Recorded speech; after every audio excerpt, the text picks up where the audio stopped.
دیکھو ایک اور مثال میں اس کی دوں.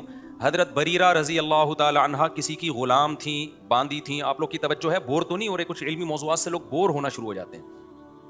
حضرت بریرہ جو تھی نا, حضرت بریرہ یہ غلام تھیں, باندی تھیں. ان کی شادی ہوئی تھی کسی شخص سے, حضرت مغیث رضی اللہ تعالیٰ عنہ سے. یہ حضرت مغیث کی بیوی تھیں اور اپنے مولا کی باندی. اسلام میں مولا اپنی باندی سے ریلیشن قائم کر سکتا ہے, جو سیکشول ریلیشن ہوتا ہے, لیکن جب اس کی شادی کرا دے تو پھر اس سے وہ ریلیشن قائم نہیں کر سکتا. سمجھ لو, کیونکہ اب اس کے شوہر کا اس پر حق ہے. ایسا اسلام میں بغیرتی نہیں ہے کہ ایک عورت ہے تو دو تین مرد اس سے تعلق قائم کر سکتے ہو, ایسا نہیں ہے.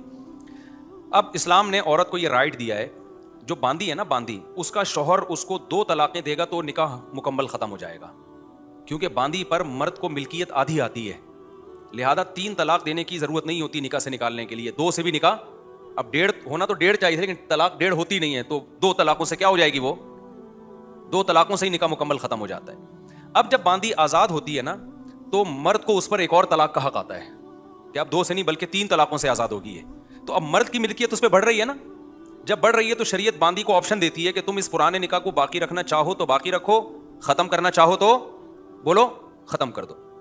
اب سمجھو بات کو. ہوا یہ کہ نبی صلی اللہ علیہ وسلم یعنی جب ان کے مولا نے ان کو آزاد کیا, حضرت بریرہ کو, جب حضرت بریرہ کو آزاد کیا تو حضرت بریرہ کے پاس اسلام کے قانون کی روح سے طلاق کا حق آ گیا. کیوں؟ شوہر کو 2 کے بعد 3 کا اختیار بڑھ رہا ہے نا, ملکیت بڑھ رہی ہے شوہر کی. تو باندی کے پاس رائٹ ہو گیا کہ اب اپنے پرانے نکاح کو چاہو تو باقی رکھو, چاہو تو اس کو ختم کر دو. حضرت بریرہ نے ارادہ کیا کہ میں اپنے نکاح کو ختم کرتی ہوں. حضرت مغیث جو تھے نا, جو حضرت بریرہ کے شوہر تھے, وہ عشق کی حد تک اپنی بیوی سے محبت کرتے تھے. بہت زیادہ ان کو محبت تھی اپنی زوجہ سے. وہ بہت سخت ڈپریشن میں, ٹینشن میں چلے گئے. ہمارے نبی صلی اللہ علیہ وسلم نے حضرت بریرہ کو حکم دیا, وہاں بھی آرڈر کا صیغہ ہے, کہ تم ان سے نکاح کر لو. انہوں نے فرمایا یا رسول اللہ, یہ آپ کا آرڈر ہے یا مشورہ ہے؟ سمجھ رہے ہیں؟ فرمایا مشورہ ہے. حالانکہ صیغہ وہاں بھی آرڈر کا تھا, لیکن ظاہر ہے کس نے کس سے نکاح کرنا ہے نہیں کرنا, نارملی تو یہ انسان کی پرسنل لائف ہے نا. تو ہمارے نبی کی عادت نہیں تھی کہ ان چیزوں میں کسی پہ کو فورس کریں. ایک واقعہ ہمیں ملتا ہے کہ نبی صلی اللہ علیہ وسلم نے حضرت زینب کو حکم دیا کہ وہ زید ابن حارثہ سے نکاح کریں. اس میں حکمتیں تھیں, کیونکہ اللہ تعالیٰ چاہتے تھے منہ بولے بیٹے کی جو بیوہ ہے نا اس کو لوگ حلال سمجھیں, حرام نہ سمجھیں, اس کی مطلقہ کو لوگ حلال سمجھیں. لیکن نارملی جہاں بھی دنیا کے معاملات میں آرڈر نبی کا آئے گا تو وہ آرڈر لازمی نہیں ہوگا, وہ مشورے کے طور پر آرڈر ہوگا.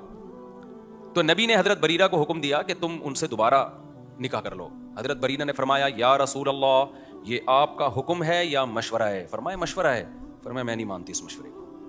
تو نبی ناراض بھی نہیں ہوئے, سمجھ رہے, نبی صلی اللہ علیہ وسلم ناراض بھی نہیں ہوئے کہ بھائی ٹھیک ہے, تو تمہارا جب اللہ نے تمہیں رائٹ دیا ہے کہ نہیں رہنا چاہو تو ہم تھوڑی زبردستی کریں گے تم پہ.